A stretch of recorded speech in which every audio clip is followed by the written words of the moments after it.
සුබ දවසක් ඔයාලා හැමෝටම.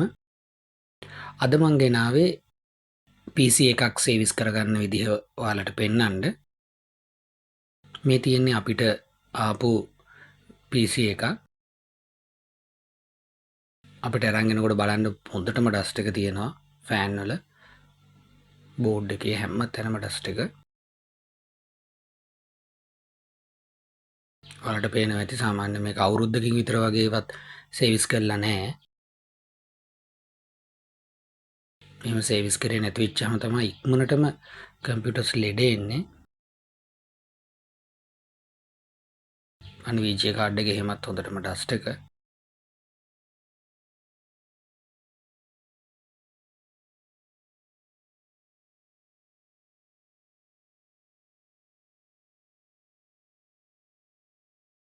හරි, දැන් අපි බලමු මෙන්න අපි සේවිස් කරාට පස්සේ මේක තියෙන විදිහ. ඔයාලගෙත් කම්පියුටර්ස් තියෙනවා නම් මේ වගේ හොඳට සේවිස් කරගන්න ඕන නම් දැන් අපේ ෆෝන් නම්බර් එකට කතා කරලා අපිව කන්ටැක්ට් කරගන්න. එහෙනම් ඔයාලා හැමෝටම සුබ දවසක්. අපි ගිහින් එන්න.